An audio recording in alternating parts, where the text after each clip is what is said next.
Let me tell you, when you work in a hospital's administrative offices, you see a lot of wild stuff. Not the emergency room kind of drama, but the paperwork kind of chaos. Insurance nightmares, budget wars, and staff politics that could make Game of Thrones look like a kindergarten playdate. But nothing, absolutely nothing, prepared me for the day a bouquet of flowers showed up on my desk. A bouquet so massive and stunning it looked like it belonged at a royal wedding, not next to my stack of patient consent forms. It was a Tuesday, the worst kind of Tuesday, the one right after a major grant application deadline, meaning I was running on about 3 hours of sleep and fueled by lukewarm coffee. My name is Alice, by the way. I'm 32, and at the time I was married to Ethan. He worked a few floors up in the same hospital system, handling logistics. Our desks were far apart, which, ironically, was the only thing that kept us from killing each other during the day. We tried working in the same department once. Never again.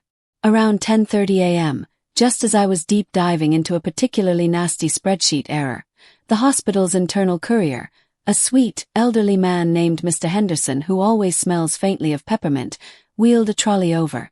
On it was this ridiculous arrangement of deep red roses, white lilies, and some kind of exotic purple flower I couldn't even name. It was gorgeous, but it was also wrong. Ethan and I had a standing agreement. No flowers at work. Too showy, too much of a distraction. He knew that. Mr. Henderson beamed at me. Something special today, Alice. Must be a very lucky lady. I forced a tight smile, accepting the heavy glass vase. Thank you, Mr. Henderson. As soon as he left, the whole office was staring. Whispers started up immediately. Who are they from? Did Ethan mess up big? Are they from a secret admirer? The whole silly office buzz was focused entirely on my desk. Hated it. I felt heat creeping up my neck. I scanned the card, looking for Ethan's clumsy, familiar handwriting, expecting a stupid, sarcastic note like, "Sorry I forgot to take out the trash." The card was small, cream-colored, sealed with a thick wax stamp. When I ripped it open, my breath hitched. It wasn't Ethan's handwriting.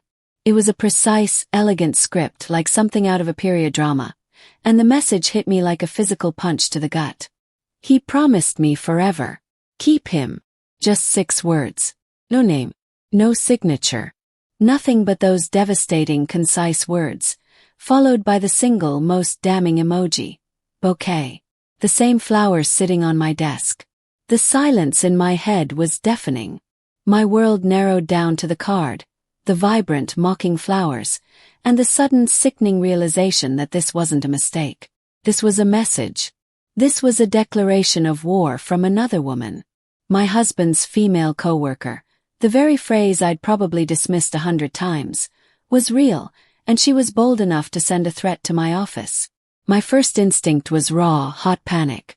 I wanted to smash the vase, rip up the card, and run out screaming. But I didn't. 32 years of life, 10 years with Ethan, and 5 years of navigating the bureaucratic labyrinth of a major city hospital had taught me one thing. Panic is weakness. A glacial calm settled over me. I sat back down, my fingers cold against the keys of my laptop, and looked at the message again. He promised me forever. That phrase, the promise, was the most painful part. It wasn't just physical betrayal. It was an emotional one. And the last 2 words, keep him. That wasn't just a threat. It was a surrender, or maybe a dare. She didn't want him enough to fight me physically, but she wanted to make sure I knew what he'd done. She wanted to hurt me. I looked around the office. My cube mate, Sarah, a sweet young woman who handled scheduling, was trying desperately not to look at me, fiddling with a pen.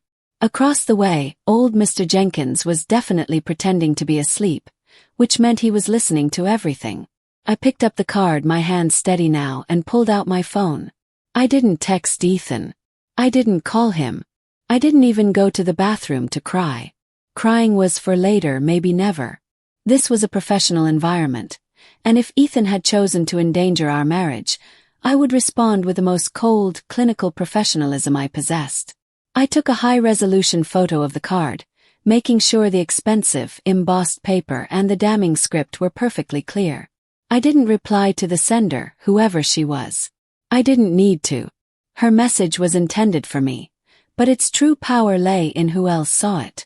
My first thought was, who is she? My second and far more lethal thought was, how do I ensure Ethan faces consequences that matter more than a tearful fight? The hospital had a very strict policy regarding inter-office relationships, especially those that caused disruption or constituted harassment. While this wasn't technically harassment of me, it was a massive public disruption, and it certainly demonstrated a serious lapse in judgment from an employee. Ethan was in a managerial role. He was supposed to set an example. I minimized my spreadsheet, my fingers flying across the keyboard to open a new email. My heart was pounding not from fear, but from a terrifying, icy certainty. Now, I want to know something. Have you ever had a moment where you knew your life was about to split into a before and after because of one sudden, totally unexpected event? Drop a comment below right now and tell me where you are watching this video and what time it is for you. I need to know I'm not the only one who's had a life-altering 5 minutes. Back to the email. I typed 2 names into the to field. The first was Mr. Davison, Ethan's direct supervisor, a man obsessed with adherence to the organizational code of conduct. The second was Karen Lynn in Human Resources, who was notoriously ruthless about employee infractions. In the body of the email I kept it brief. I attached the photo of the card. Mr. Davison/Ms. Lynn. Please see the attached photograph of a note delivered to my desk this morning. The note refers to my husband, Ethan last name, and a serious breach of professional conduct/ethical boundaries involving a coworker. Given the nature of this public display, I felt it necessary to bring this potential issue to your immediate attention for investigation under the Code of Conduct, Section 4.3, regarding personal relationships that impact the workplace. Thank you. Alice, last name. I didn't say it was an affair. I didn't accuse. I used the official language of the bureaucracy. I let the card speak for itself. It was the coldest, cleanest way to deliver the maximum possible blow. I read it once, took a deep breath and hit send. The moment the email left my outbox, I felt a shift. It wasn't relief. It was a terrifying, quiet power. I had just initiated a professional investigation into my own husband's behavior, using his employer's system to deliver a consequence far greater than any I could dole out at home. The flowers still mocked me, sitting there beautiful and deadly, but now they were evidence. I sat back, the buzz of the office suddenly dull, and started the clock. That email, the one I sent to Mr. Davison and Karen Lynn, felt like a grenade lobbed into the quiet professional landscape of our hospital. But after the initial detonation of hitting send, everything was eerily silent. The flowers were still there, gorgeous and accusing, but I had to work. The hospital doesn't pause for your personal drama, especially not in the admin office. So, I forced myself to dive back into the spreadsheets, the figures blurring slightly as I tried to calculate quarterly projections while simultaneously wondering if my marriage had just ended with a floral delivery. To understand the weight of that action, you have to understand the setting of our professional lives. We didn't work in some anonymous corporate high-rise. We worked in the heart of a massive, bustling city hospital. Our offices were technically professional, but they had a different energy. They were in a wing that smelled faintly of sterile wipes and strong coffee, with a constant low-level buzz of beepers and overhead announcements that no one ever paid attention to until they heard their own name.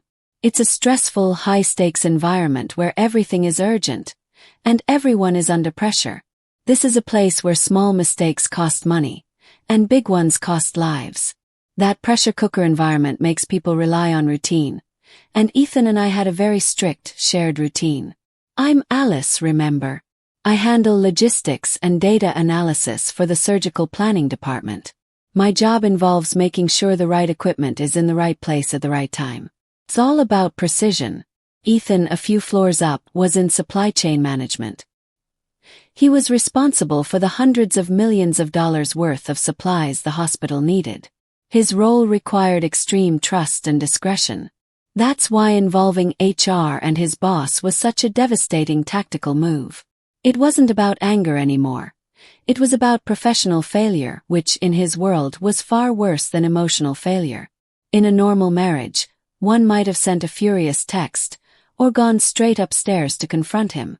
But in a hospital where everyone knows everyone and gossip travels faster than any courier, a public confrontation would have been messy, emotional, and ultimately ineffective. My way was clean, clinical, and irreversible. I stared at the screen, pretending to work, but my mind was spinning backward, trying to place the female coworker. Ethan had mentioned a new team member a few months back, someone who was really organized, and was helping him streamline the inventory process. I didn't think twice about it. Why would I? We were Alice and Ethan, the solid couple, the ones who had managed to navigate years of residency hours, crazy schedules, and shared student loan debt. We had a history, a joint bank account, and a shared Netflix profile. That stuff is supposed to be glue, right? I remember one night, maybe 6 months ago, we were sitting on the couch after a particularly brutal week. He was scrolling through his phone, and I leaned over and rested my head on his shoulder. He stiffened just for a second, and then immediately relaxed. "Rough day?" he'd asked, turning his phone screen away slightly. I'd brushed it off. He was probably just looking at spreadsheets or something boring. But now that small, almost imperceptible flinch returned to me with crystal clarity. A tiny crack in the foundation I'd ignored. That's how it starts, I guess. Not with a bang, but with a barely perceptible tightening of a muscle in the man you sleep next to every night. The memory snapped me out of my daze. I realized I was still sitting in front of the spreadsheet. I forced myself to work for another hour, the smell of the lilies overwhelming the sterile scent of the office. I didn't look at the flowers, didn't touch the card. It was a trophy of his betrayal, and I refused to give it any more attention. Around noon, my stomach, which felt like a cold, empty cavern, prompted me to get up. I needed to see him, not for a confrontation, but just to observe.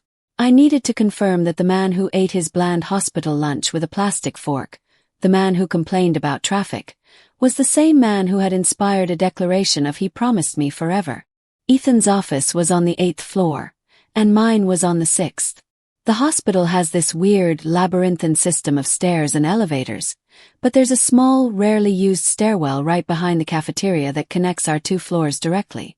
I took the stairs, my sensible work heels clicking softly on the concrete steps.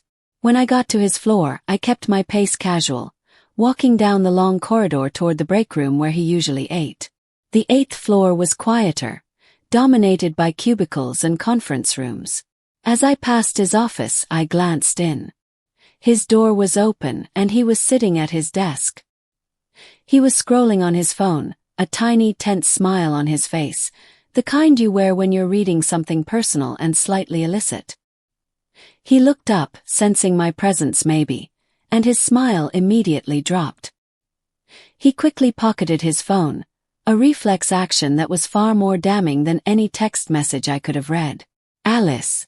"Hey," he said, his voice maybe a pitch too high. "What are you doing up here? Did you need me to sign something?" I leaned in the doorway, my expression completely neutral, the calm I cultivated in tense meetings now serving a much darker purpose. "No, just came up for some different vending machine coffee. Ours is particularly burnt today. Yours any better?" He laughed, a quick, nervous sound. "Oh, hospital quality. Look, I'm actually swamped. We had a delivery mix-up. Can we talk later?" "Sure," I replied, my voice light and easy, the sound of a woman who hadn't just fired the first shot in a war. "Talk later." I walked away, but the image of his eyes, wide, surprised and guilty, was burned into my mind. He hadn't asked about the flowers. He hadn't even mentioned receiving anything. But he was jumpy. He was hiding something. The question was he hiding the affair, or was he hiding the fact that he knew the other woman had escalated things? I walked back down the stairs, every step solidifying my earlier decision. No discussion. No drama. Just the professional consequences I had set in motion. He thought he was swamped with a delivery mix-up. Soon he'd be swamped with HR. I stopped by a vending machine on the 7th floor, bought a bag of stale chips I didn't want, and walked back to my desk. The lilies were still there.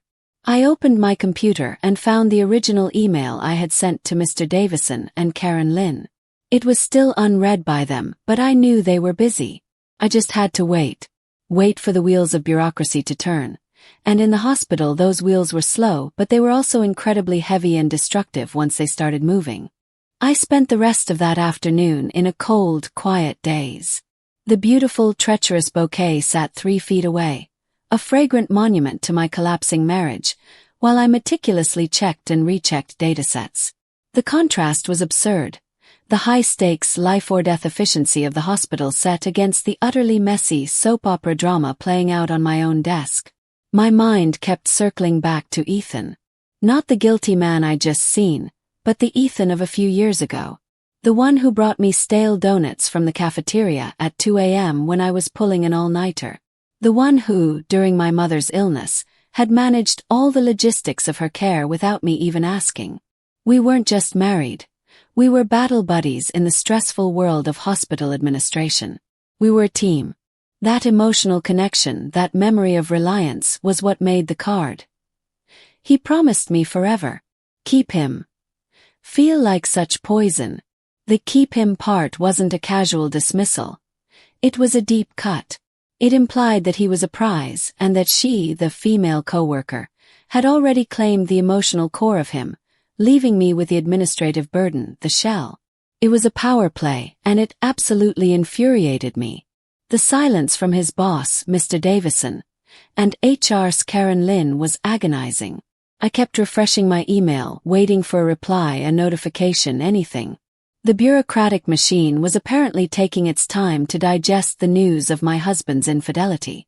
But I didn't want to alert Ethan to the email yet. I needed to see him squirm a little, to watch the small betrayals of his body language, to see if he would even mention the flowers. That evening we had our usual end-of-day routine. We leave at the same time and ride down in the elevator together. I made sure to leave my cube a little later than usual.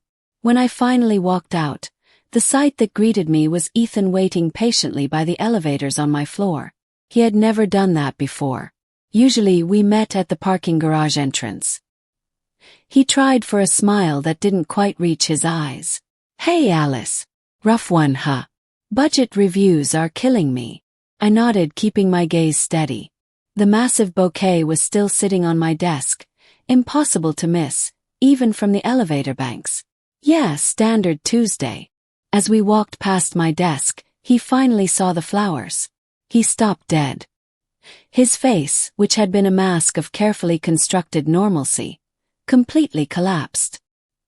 His eyes darted from the roses to me, then back to the card holder, then around the now quiet office space. It was a micro-expression clinic in betrayal and terror. What is this?" he stammered, his voice a low, strangled whisper. I just shrugged, picking up my tote bag. "I don't know, Ethan. They just showed up this morning. Maybe a client." I tried to make my tone as light and dismissive as possible.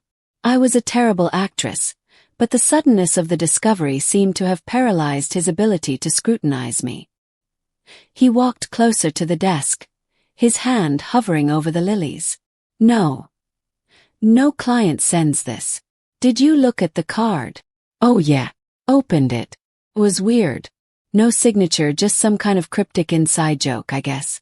Something about forever and keep him." "Honestly, I was so busy I just tossed it," I lied smoothly. I could feel the carefully preserved photo of the card burning in my outbox. His relief was palpable, sickeningly so. He believed me. He actually believed I hadn't read or internalized the note. He thought his mistress had made a public grand gesture, and his idiot wife had dismissed it as a prank or a misunderstanding. "Right. Weird," he managed, shoving his hands into his pockets. "Must be some kind of administrative error. Maybe they were supposed to go to someone else. They're huge." We walked to the elevator, and the tension was thick enough to chew. He kept trying to make small talk about the budget reviews, but every third word was clipped. He was trying to figure out if the sender of the flowers was sitting on the elevator with us, or if she was still upstairs, or if I was truly as clueless as I appeared. The relief on his face told me everything. He knew who sent them, and he had been dreading the moment I opened the card. We got into my car. The ride home was dominated by his cell phone. He was texting constantly, holding the phone low against his knee, his thumbs flying. He hadn't texted like this since his college days, when he was obsessed with a fantasy football league. "Everything okay with the delivery mix-up?" I asked, keeping my eyes fixed on the traffic ahead. He tensed again. "Yeah, fine. Just coordinating a last-minute shipment. You know how it is. Needs to be precise." Precise. That was his word. He was always precise. Except, apparently, with his emotional life. I drove home with this incredible controlled rage simmering inside me. I was watching the disintegration of my marriage in slow motion, played out against the backdrop of traffic lights and his furtive thumb movements. I felt utterly alone, completely betrayed, but also strangely powerful. He thought he was covering his tracks with a quick lie and a lowered phone screen, but I had already initiated the nuclear option. I was not just reacting, I was acting strategically. When we finally got inside our apartment, he immediately went into the bathroom with his phone, saying he had a headache. The moment the door clicked shut, I bolted for my laptop. Still nothing from HR. The email was still marked as unread. "Come on, Karen Lynn. Do your job," I silently pleaded. I needed to move quickly. Ethan was clearly in contact with her, the coworker, the sender. I had maybe a few more hours before he realized I wasn't just clueless, but dangerously calm. My greatest weapon was his assumption that I would react emotionally, not professionally. I logged into the shared server, something I shouldn't have done, but our jobs intersected and I knew his password. I wasn't looking for love letters. I was looking for a paper trail. I wanted to see who had been on his team for the last 6 months, who had access to the system, who was new. The database was a maze, but I found the organizational chart for the supply chain department. I filtered it for recent hires. 2 names popped up. One was a man named Kevin, transferring from the pediatrics department. The other, the one who made my blood run cold, was a woman named Eliza Thorne. Her job title: Inventory Specialist. Her start date: exactly 4 months ago. The timeline matched the small changes I'd noticed in Ethan's behavior. Eliza Thorne. Inventory Specialist. That sounded organized. That sounded precise. And that sounded like the female coworker, who had just promised me a world of professional and personal ruin. The name Eliza Thorne hung in the air, digital and cold, the first concrete piece of evidence I had against my own husband. Inventory Specialist. A woman who dealt in precision and logistics, just like Ethan. That explained the calculated, almost business-like nature of the betrayal, the flowers, the succinct, cutting note. This wasn't some impulsive, messy office fling. This felt like a coordinated hostile takeover, and I, Alice, was just the inconvenient incumbent. I remembered the promise I had made to myself in my office. No tears, no screaming, just clinical professionalism. And right now, the most professional thing I could do was to pretend everything was normal, while the bureaucratic wheels I had set in motion slowly started to grind. The most frustrating thing was that the email to Mr. Davison and Karen Lynn was still marked unread. The hospital system was infuriatingly slow. I had delivered a bombshell, and they were treating it like junk mail. Ethan finally emerged from the bathroom, looking slightly too refreshed. His shirt already changed. He acted like the past hour hadn't been an act of emotional espionage. "Hey, you ordering takeout? I'm starving. Maybe that Thai place." "Sure," I said, my voice steady. I was thinking about the salmon though. The pad CEW is too greasy. We had this small, relatable moment of domestic negotiation. A tiny, safe island in a sea of chaos. It was what made the whole situation so surreal. 1 minute, I'm plotting his professional demise. The next, we're arguing about dinner preferences. The emotional connection I had built with him over a decade was a powerful safety blanket, but now it was suffocating me. While he was on the phone ordering, I went back to the computer. I pulled up the photo of the card again. He promised me forever. Keep him. The phrase kept echoing. It wasn't just about the affair. It was about the promise.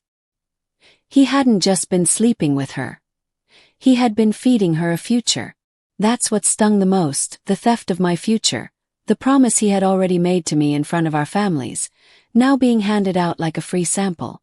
My decision not to confront him, to withhold the truth that I knew about the flowers and the note, was a constant, exhausting internal struggle. Every fiber of my being wanted to grab his phone and scream, "Who is Eliza Thorne, you liar?" But the Alice I was right now, the Alice who survived the administrative trenches of the hospital, knew that emotional confrontation would only lead to denial and more lies. The professional route offered consequences. Real, job-ending consequences that would strip him of his professional credibility, the one thing he valued more than our marriage. I imagined the conversation I wouldn't have. Me. Why would she send this? Ethan. I don't know, Alice. She's crazy. She's delusional. I told her it was over. You have to believe me. And I would have been left with nothing but his word and a sick feeling in my stomach. By going to HR, I was forcing a third party, an impartial and brutally effective corporate system, to investigate the matter. The card was a direct reference to his private life causing a public spectacle on hospital property. That was an immediate violation of the organizational code.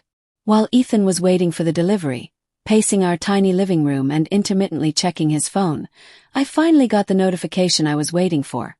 "Mr. Davison, read your email at 7:42 p.m. My stomach dropped. The clock was ticking, but now it was an official clock, monitored by his boss. Davison was an old-school manager.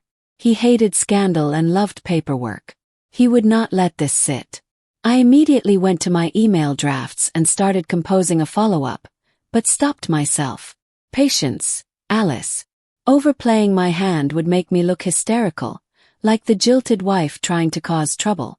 I needed to remain the composed professional who was simply reporting a breach of conduct. I remember this specific moment so clearly because the doorbell rang.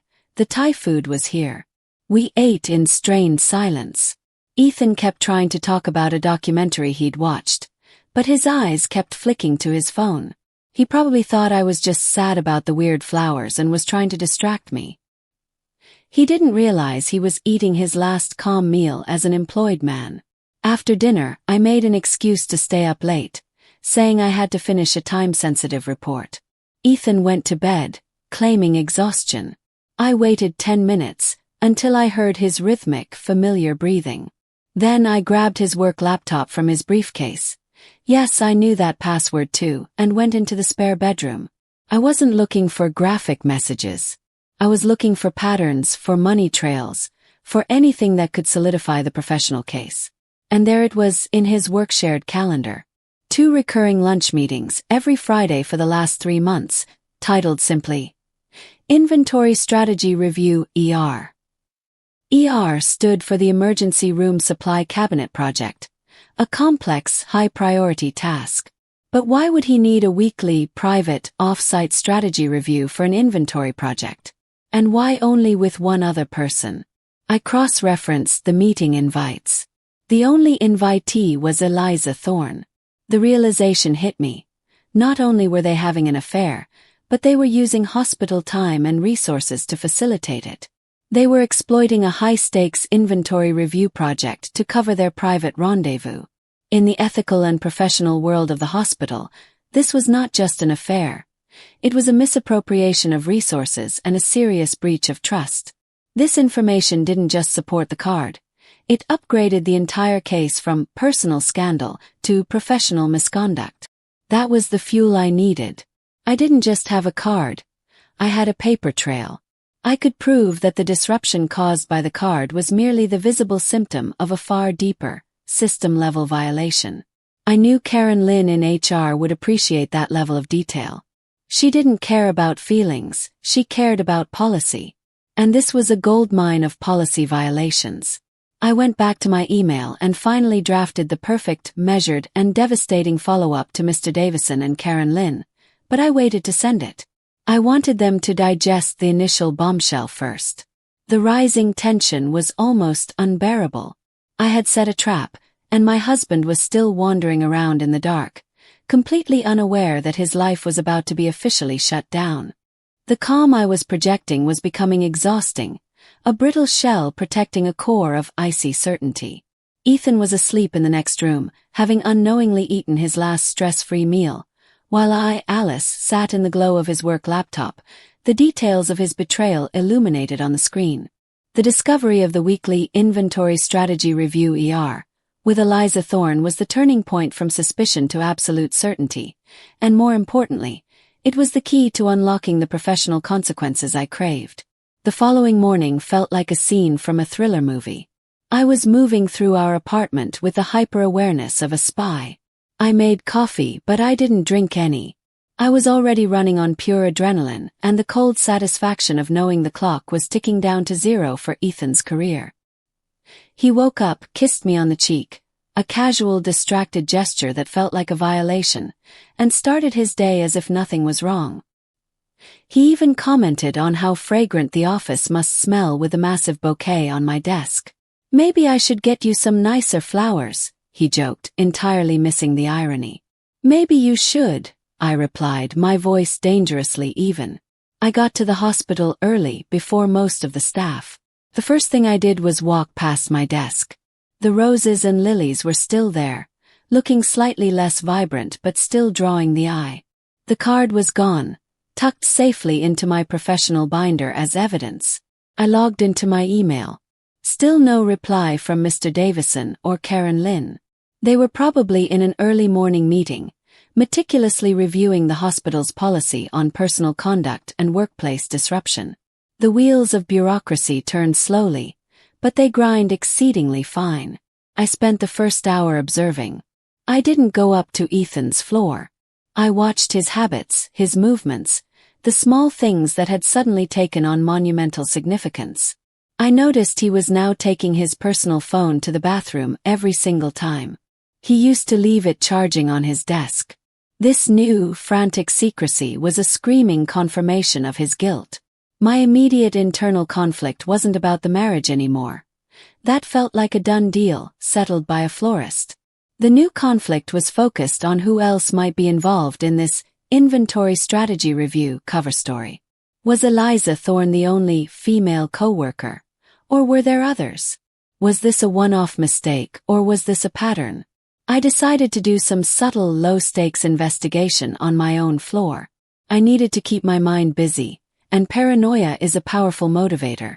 Ethan worked closely with Sarah, my cube mate, on quarterly supply estimates. Figured I'd start there. I casually leaned over the cube wall. "Hey Sarah, rough day. Did Ethan ever mention that new inventory specialist, Eliza Thorne? I think she's new to the whole project." Sarah looked up, genuinely surprised. "Eliza? Oh yeah, she's amazing. Super sharp. But I thought she was only focusing on the pharmacy supply chain.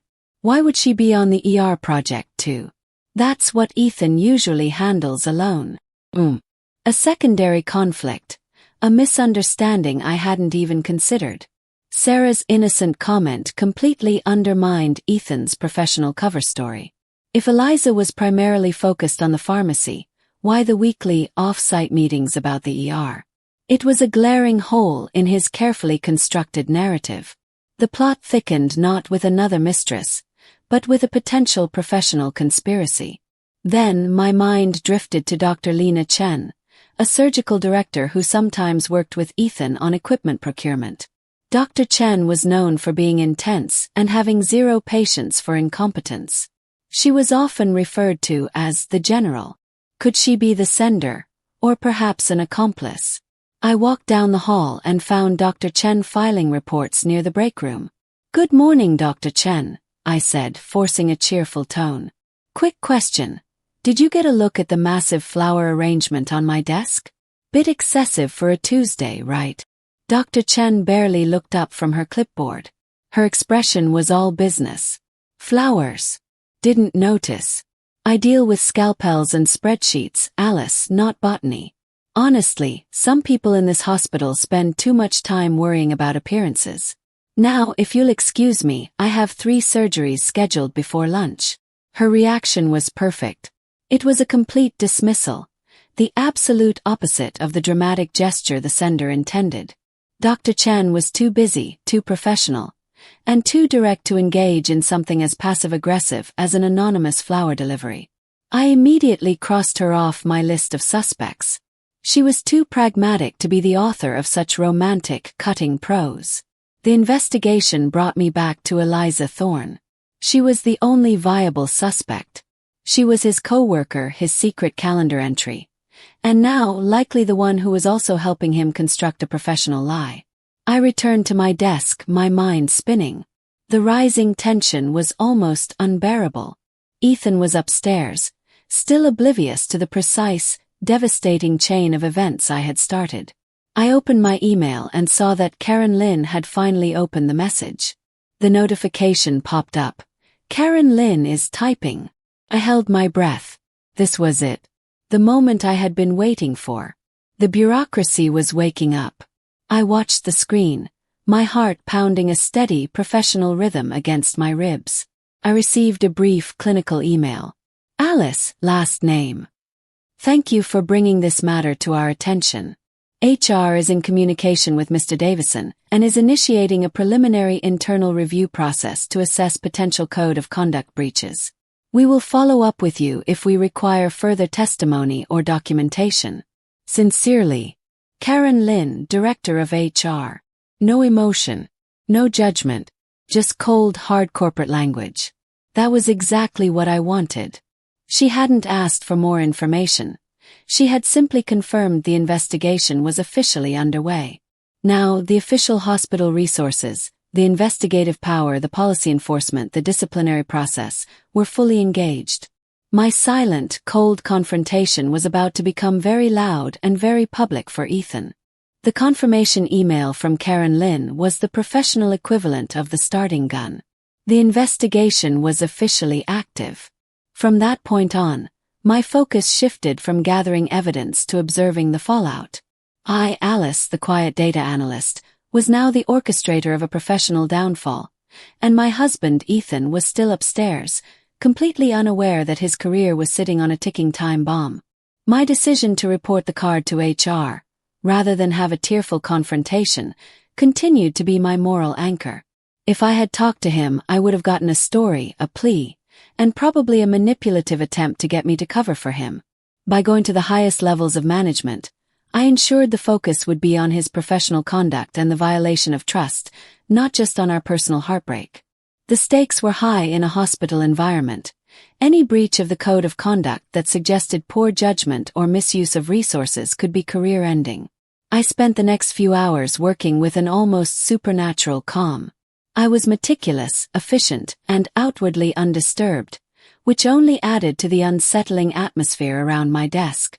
The flowers, the massive, beautiful red and white arrangement, were still the focal point of the office, but now they were a silent symbol of my unwavering resolve.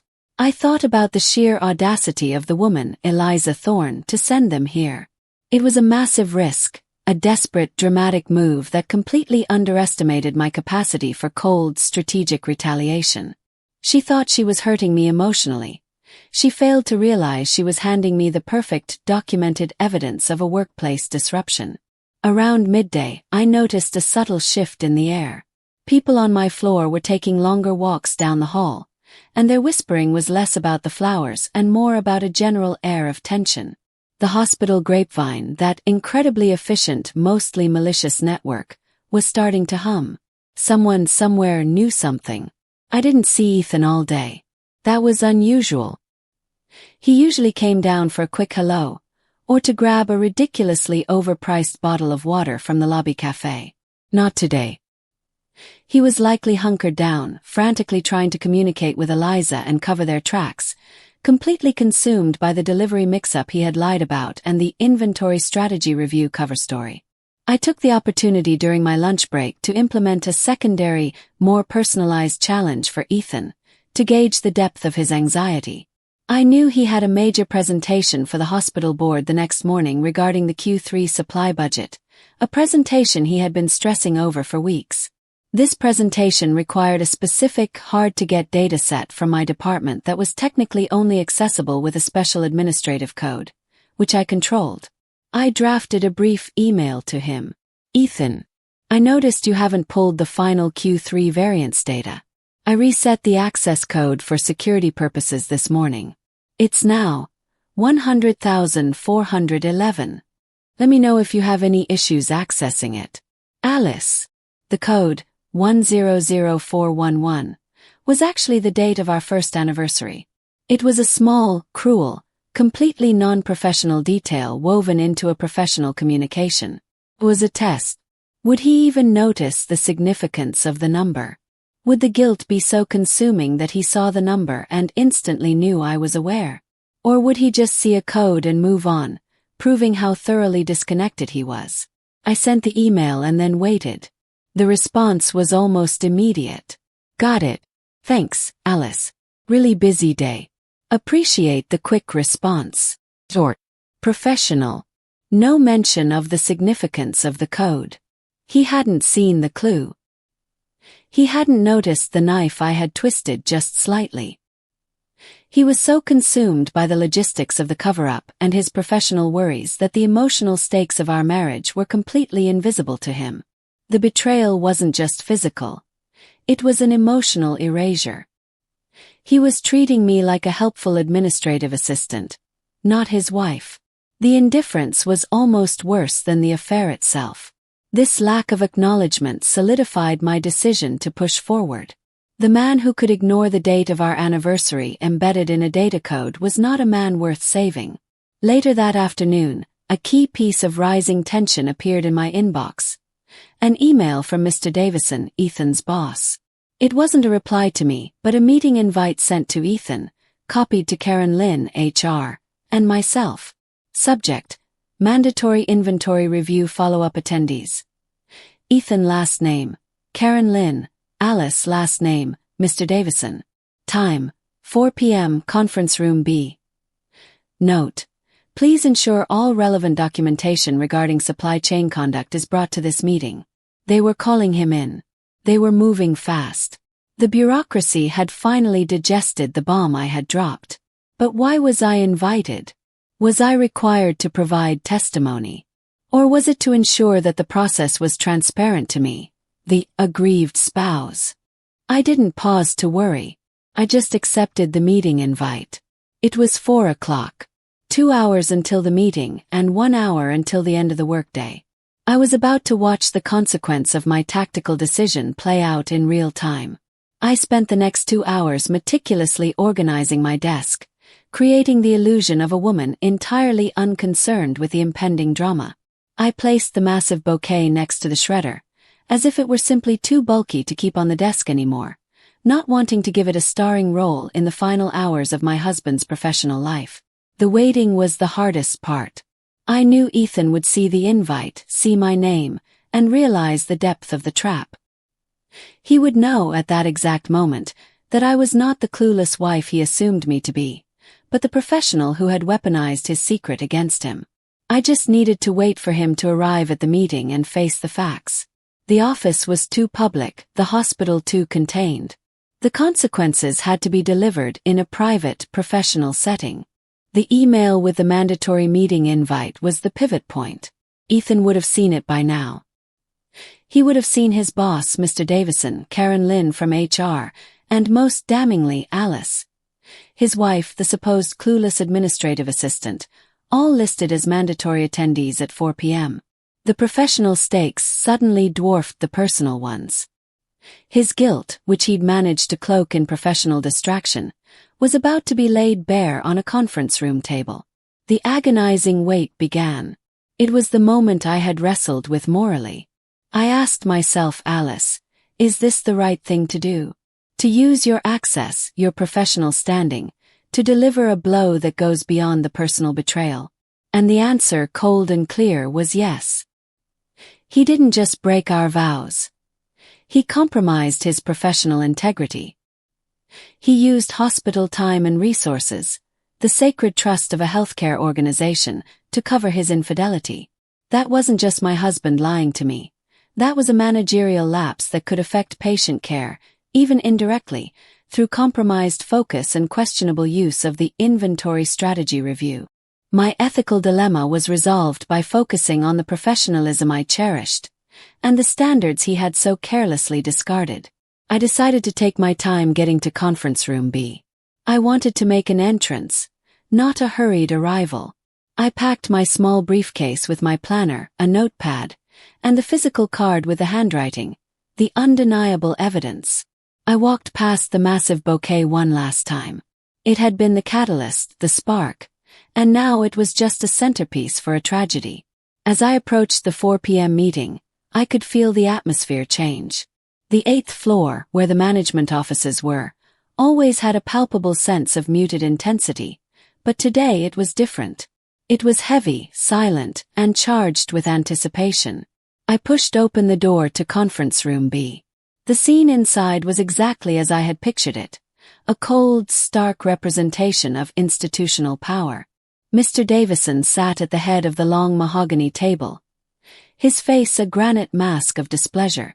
Karen Lynn from HR was next to him, her posture rigid, a large, official-looking binder open in front of her. The lighting was fluorescent and unforgiving. And then there was Ethan. He sat on the opposite side, looking small and defeated. He had clearly rushed here.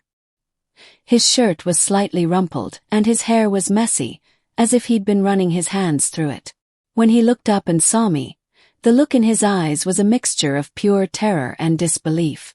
It was the look of a man who realized he wasn't just walking into a tough performance review.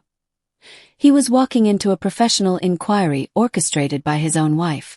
I walked to the table and sat directly across from him, placing my briefcase squarely in front of me, making sure the small slit where the card was stored was visible. I offered no greeting, no eye contact with him, only a polite, controlled nod to Mr. Davison and Karen Lynn. Mr. Davison cleared his throat, the sound echoing in the silence. "Thank you all for coming. Ethan, this is an official meeting regarding a serious breach of the Code of Conduct, specifically concerning professional relationships and conduct within the workplace." Ethan found his voice, a pathetic attempt at deflection. "Mr. Davison, I'm not sure why my wife Alice is here. This is a private personnel matter, surely." Karen Lynn interjected, her voice sharp and clinical. "Alice is here as a necessary party, Ethan.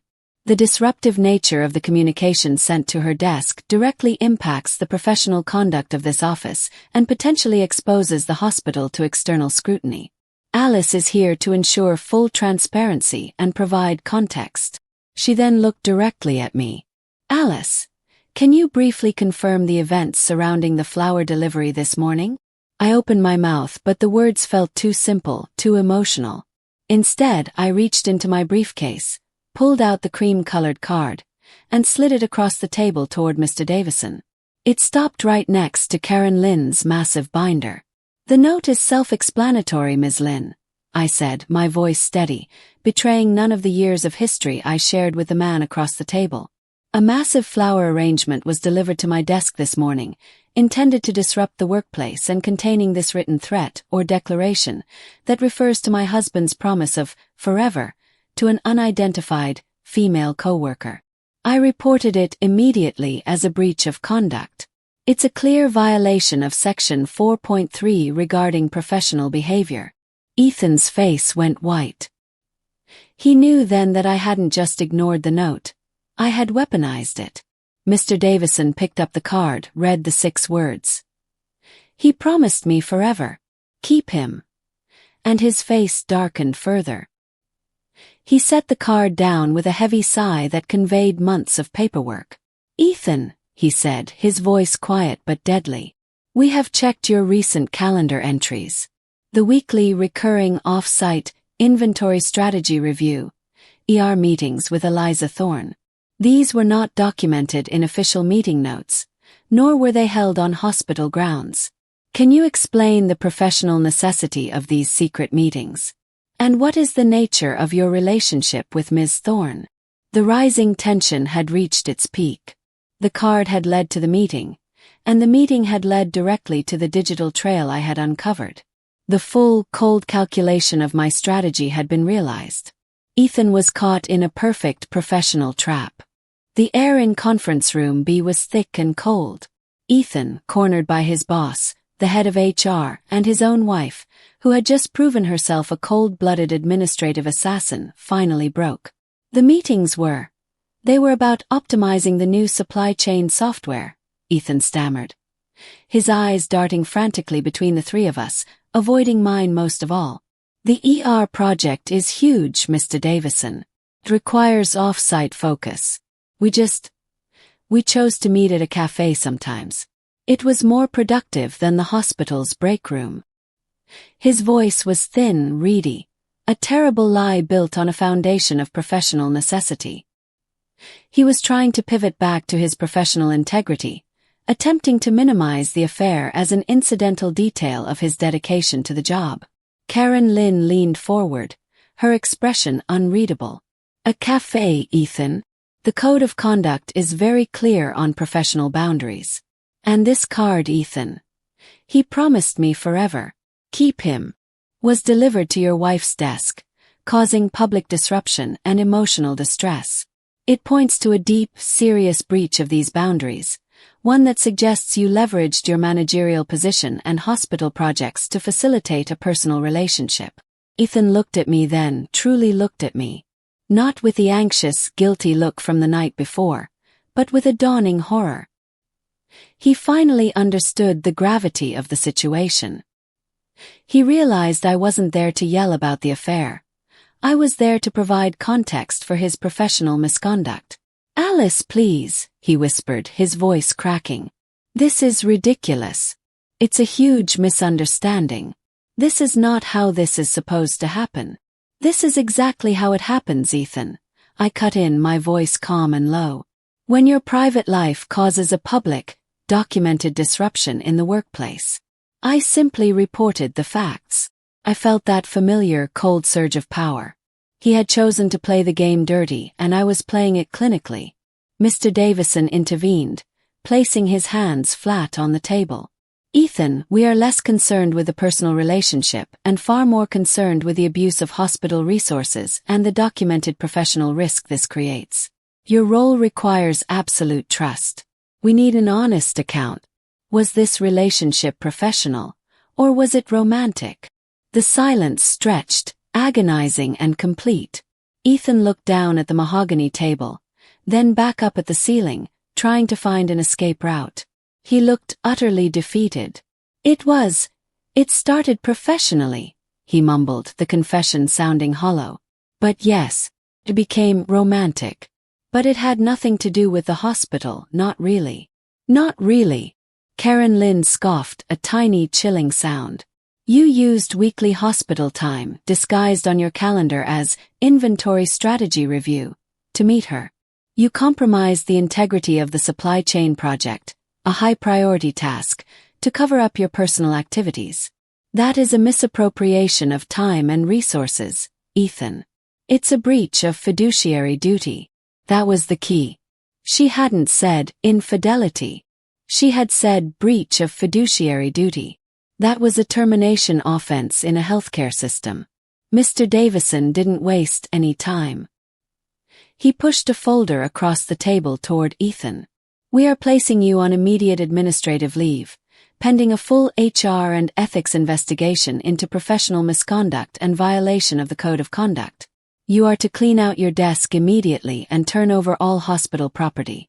Your access will be immediately revoked. The word immediately hung in the air.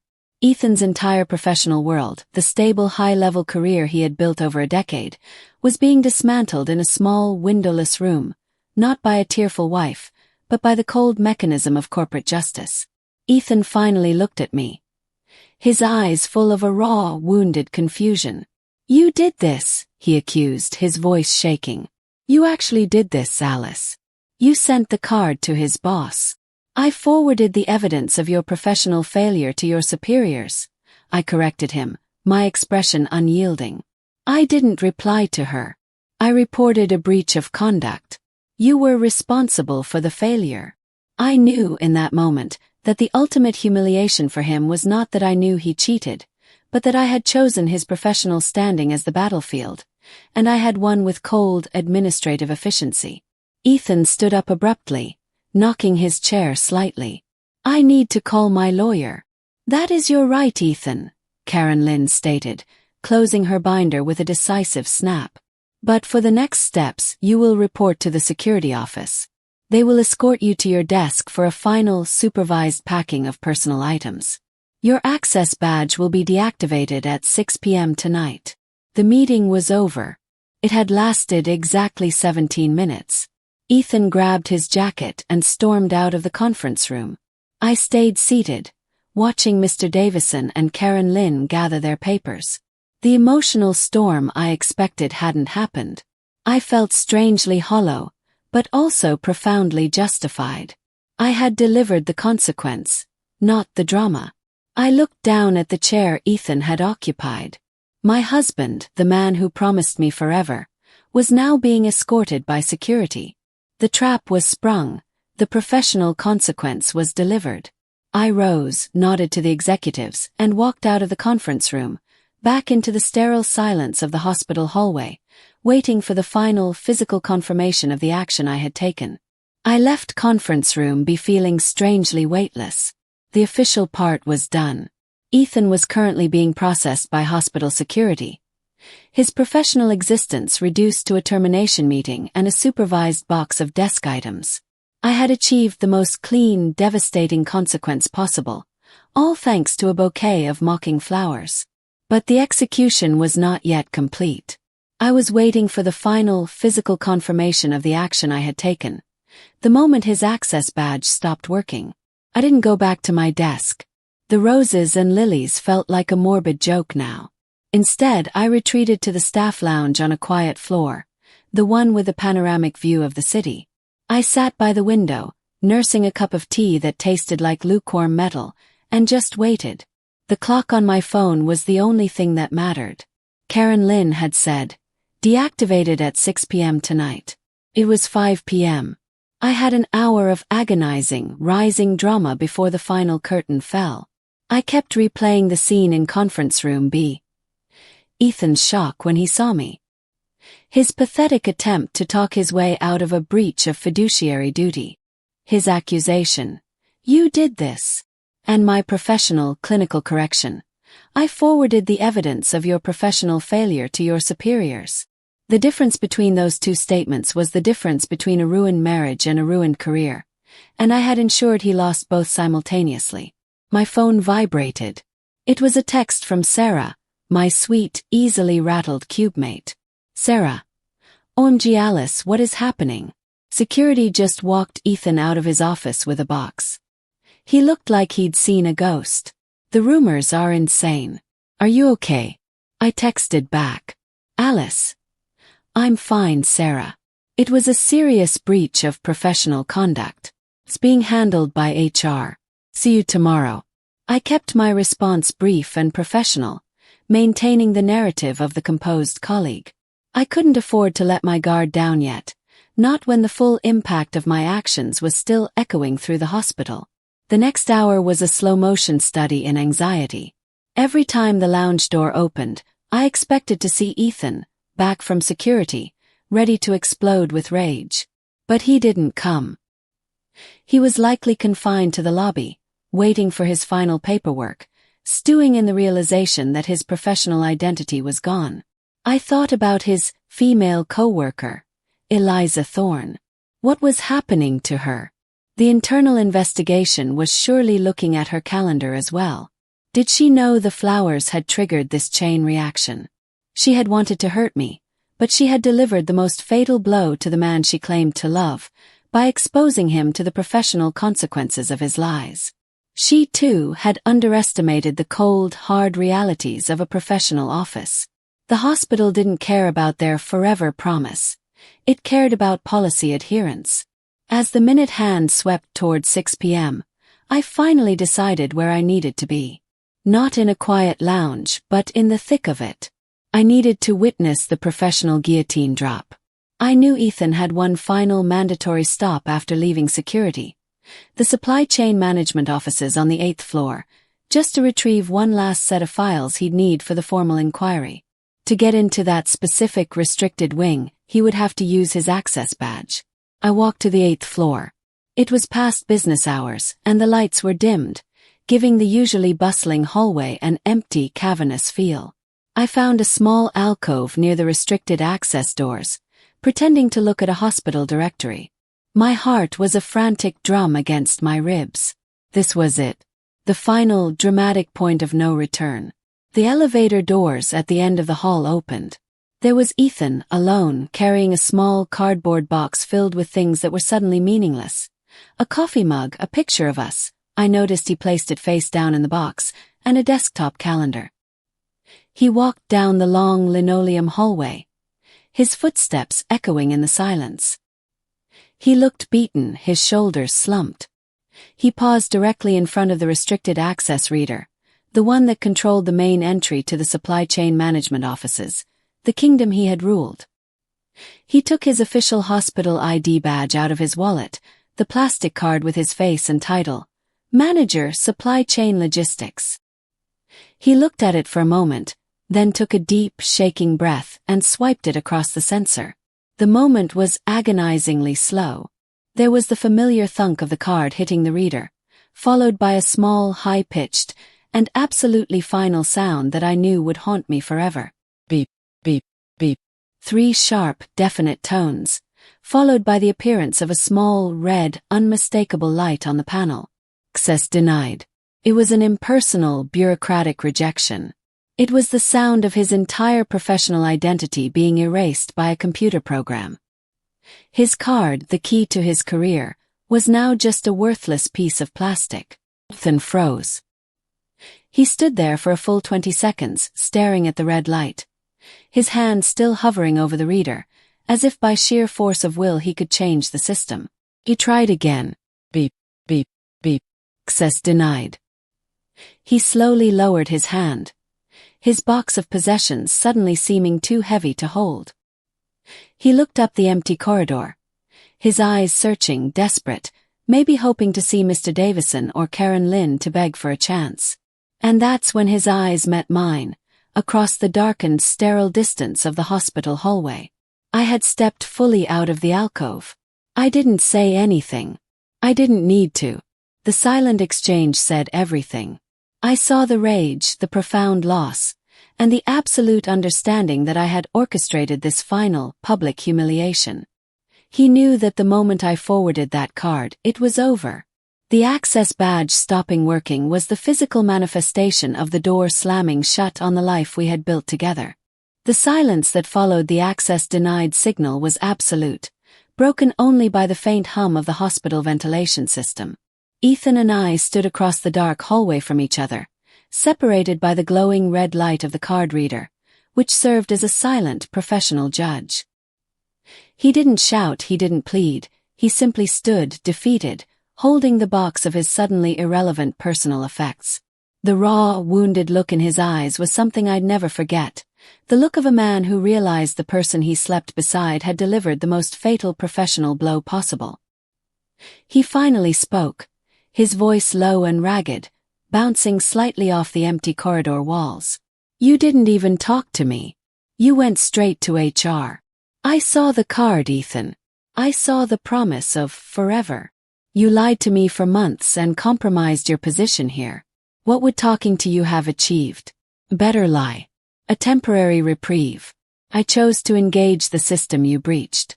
I chose the consequences you earned. My voice was quiet, steady, and utterly cold.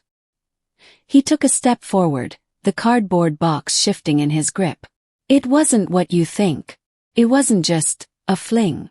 She was the only person who understood the pressure of the ER supply chain project. We were in it deep. It started as venting and then it just happened. And the inventory strategy review, ER meetings. I challenged, remembering the calendar entries. Those weren't venting, Ethan.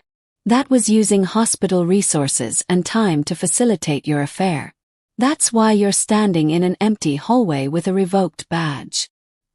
He rubbed his temples, a gesture of profound exhaustion. Look, I know what it looks like. But you don't know the whole story. I never promised her forever, Alice. That's what I tried to tell her, but she got obsessed. The flowers, the note, that was her trying to sabotage me. She was angry because I told her I was not leaving you. I told her the promise I made was to you. My internal monologue, the one filled with self-righteous certainty, stalled. She was angry because I told her I was not leaving you. The betrayal still stood, massive and undeniable, but the narrative shifted violently. He wasn't trying to leave me for her. He was ending it with her, and the flowers were her desperate, vengeful act to ensure he lost everything. She hadn't sent them as a declaration of winning. She sent them as an act of professional revenge against him, using me as the unwitting weapon. So you're saying the flowers weren't meant to scare me away, but to get you fired? I asked, a new wave of dizziness washing over me. Yes, she wanted me to pay for ending it. She threatened to tell Mr. Davison, but I didn't think she'd be crazy enough to send a note to your desk. That note. It was her twisting the last conversation we had, trying to make it sound like I was hers. But it was just a lie, a cheap shot to expose me. He was pleading, and for the first time I saw genuine, unmasked panic in his eyes, not just guilt. The realization hit me with the force of physical trauma. I had misread the entire situation. I hadn't been fighting a secret winner. I had been used as the blunt instrument of a jilted mistress. My cold, calculated response had been perfectly executed, but based on a fundamentally flawed premise. The goal hadn't been to take him from me. The goal was to take his career from him. I still cheated Alice, I know that, he whispered, walking slowly toward me. But I fought her on the forever part. I told her I chose you. And I have nothing now. No job and I guess no wife. I messed up, but I never stopped choosing you. I took a sharp step back. This wasn't the resolution I'd prepared for. I had assumed a straightforward, villainous betrayal, and I had dealt with it swiftly. Now, the villainy was layered, and my swift, decisive action looked terrifyingly disproportionate. I had demolished his career based on a carefully constructed narrative by his mistress. I don't care what her intention was, Ethan, I said, trying to regain my footing in this shifting narrative. You still had the affair, and you still used your professional position to cover it up. That's a professional consequence you brought on yourself. The fact that she was a vengeful lunatic doesn't excuse your actions. He stood silent, the truth hanging heavy between us. We were both victims of Eliza Thorne's desperate revenge, but he was the only one who had put us in her path. What now, Alice? He asked, his voice hollow. You got the consequences. Is that it? Is the marriage over? I looked at the red light on the card reader, and then back at my husband, standing there with a box of his former life. My actions had been too effective, too final, and now I had to deal with the fallout. I had wanted the professional consequence to hurt him more than the emotional one, and it had. But now, it left us with a deeper, more complicated question than simple betrayal. The stark revelation in the dark hallway was the real turning point. I, Alice, had spent days operating under the assumption that I was the victim fighting a victorious rival, only to discover I was an instrument of a third party's professional revenge. Ethan hadn't been fighting to leave. He'd been fighting to stay, and his dismissal of my clues, like the anniversary date code, wasn't indifference to our marriage, but panic about his career and his secret. This complexity didn't erase his infidelity, but it changed the entire landscape of our confrontation. I looked at him, still standing near the deactivated badge reader, a box of professional detritus sitting awkwardly at his feet. The weight of my actions, sending the email, orchestrating the meeting, and witnessing the access denied moment, suddenly felt crushing, even though I maintained my composure. You should have told me the truth, Ethan, I said, my voice barely above a whisper. The minute those flowers arrived, you should have told me the whole sordid story. Not because I would have forgiven the affair, but because I could have handled the situation better. Together. I know, he choked out, running a hand over his face. I panicked. I thought if I told you about Eliza being obsessed, about her threats, you would see her as crazy, but you would still see me as the cheater. I tried to handle her myself. I tried to shut her down. I wanted to protect you from the mess. And I wanted to protect my job. You protected nothing, Ethan, I stated, the finality of the statement ringing true. You gave her the weapon and you made me fire it. And now your job is gone. And our life. I don't even know what's left of it. I walked toward him, not in reconciliation, but in a cold, analytical examination of the damage. I looked at the box. The upside-down photo of us was a painful callback to the perfect marriage I thought we had. What about Eliza Thorne? Asked, my voice hardening. Is she also being investigated? I don't know, Ethan admitted, shaking his head. I imagined so. I told Mr. Davison about her vendetta, about how she was angry when I ended it. I showed him some of her crazy late-night texts. They'll look into the inventory strategy review on her side too, I'm sure. I was focused on saving my own skin. I realized then the ultimate irony. My meticulously planned retribution had inadvertently completed Eliza's revenge plot, securing his firing, and now she was likely facing similar professional scrutiny thanks to his last-ditch effort to save himself. We were all three caught in the fallout of a toxic secret relationship, but I was the one who had hit the terminate button. The adrenaline started to fade, replaced by a deep, weary ache. I had spent 2 days in a state of hypercompetence, executing a perfect administrative attack, and now, the truth meant I hadn't been defending my honor against a successful rival. I had been participating in his professional execution. I'm going home, Ethan, I said, finally breaking the heavy silence. But not to our apartment. I need space to think. I need to figure out if there is anything left of the man I married, or if I just professionally destroyed someone I didn't even know. He didn't try to stop me. He knew there was nothing left to say in that sterile hallway. The professional part was over. The marriage was in crisis. He watched as I turned and walked toward the elevators, leaving him alone with his cardboard box and his revoked badge. I walked out of the hospital, the crisp evening air a shock against the sterile air conditioning. As I drove away, I saw the massive arrangement of red and white flowers still sitting on the curb by the loading dock. Someone from housekeeping must have finally thrown them out.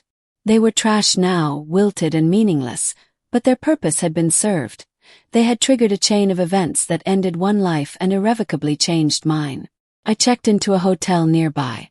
The first thing I did was call my lawyer, not to file divorce papers, but to assess the professional damage to both of us. Me, the wife who reported her husband. Him, the manager who lied. Later that night, I received a final, strange email from Ethan's personal account. I saw the code. 100411. I saw it immediately. I didn't react because I didn't want to show you I knew. I was terrified of what you would do. I thought if I played it cool I could fix it. I didn't ignore our anniversary. I ignored your silent accusation. You were right to be professional. You were right to report the breach. I deserve this. But I never stopped choosing you. The flowers, the affair, that was a massive mistake. The job was my failure. You are my life. His email, a mix of raw confession, belated honesty, and continued self-pity, was the closest thing to an emotional resolution I would get that night. I still had the affair to contend with, the broken trust, but the truth about the forever promise, and his reaction to the code showed me that the man I married was still buried under the liar. The question wasn't just if I could forgive him for the affair, but if I could live with the reality that I, Alice, the professional, had executed a corporate takedown of my own husband based on a vengeful third party's flawed narrative. I had been terrifyingly effective, and that terrified me more than his lies. I spent the next 2 days in the hotel, the silence louder than any argument we could have had. The full weight of the situation, the affair, the professional collapse, my own ruthless efficiency, pressed down on me. The twist was complete. The betrayal wasn't about him leaving me. It was about him trying to juggle 2 lives and losing his career as a result of a woman scorned. The eventual resolution was complicated, messy, and fundamentally incomplete. There was no Hollywood ending. The hospital finished its investigation quickly. Ethan was formally terminated for gross professional misconduct related to misuse of time and resources and failure to adhere to the code of conduct. Eliza Thorne was also disciplined, receiving a strong reprimand and being transferred to an entirely different, remote facility, a professional exile. The hospital had dealt with the threat to its system with the same brutal efficiency I had. Ethan's future was uncertain. He was devastated not just by the loss of his job, but by the loss of his standing. He had lost the one thing he felt defined him. He came to the hotel on the third day, not with anger, but with quiet contrition. "I'm starting over, Alice," he told me, sitting on the edge of the bed. I took the first step, a real one, and I told my parents. I told them everything. I filed for therapy. I have nothing left to hide. The closure wasn't about immediate reconciliation. It was about setting boundaries. We spent the next month in a state of suspended animation, living separately, talking daily, but focusing entirely on the logistics of survival. He was applying for jobs outside the healthcare system, and I was navigating the awkward whispering silence back at the hospital, now known as the woman who professionally reported her cheating husband. Finally moved back home. Our first night back in the apartment was marked not by anger, but by a quiet, shared weariness. The key lesson wasn't about infidelity. It was about the depth of secrecy and the weaponization of professionalism. The card. He promised me forever. Keep him. It worked perfectly, I told him one night, looking at him across our living room. It was a declaration of war, but it targeted your career, not our home. And I walked right into the trap. We walked into it together, he corrected gently. I created the opportunity, and you executed the consequence. It showed me how much I had underestimated you, Alice, and how much I had lied to myself. I thought I could manage the secret, and you managed the fallout. The resolution was this. We chose to stay, not because of the old promises, but because of the terrifying efficiency of the new ones. We realized that our relationship, built on a foundation of professional synergy and shared history, had cracked, but the deep, cold, strategic respect we had for each other's professional minds was still intact. I saw that he wasn't just a liar. He was a terrified, deeply flawed man who made a massive mistake but still chose our marriage, even while destroying his own career. He saw that I wasn't just a wife. I was a decisive force who would protect herself and her boundaries without a single tear. We started couples therapy, not to fix the affair, but to understand the secrecy that allowed the affair to thrive and the professional control I had exerted to end it. It was a long road, and the lingering question remained. Can a relationship truly survive when one partner has proven they have the tactical capability and cold resolve to professionally destroy the other? The silence, the waiting, the click of the badge reader. Those were the moments that defined our new normal. We were rebuilding, brick by agonizing brick, not the old, comfortable marriage, but a new, more brutally honest partnership, forged in the fires of professional collapse and deeply flawed justice. It's been a year now. Ethan has a new job, entirely outside of healthcare administration. He's lower stress and he's home more. We're talking, really talking, for the first time in years. The flowers are long gone, but the lesson, the knowledge that I am capable of cold, final action, sits between us, a powerful, unspoken boundary. Hope we make it.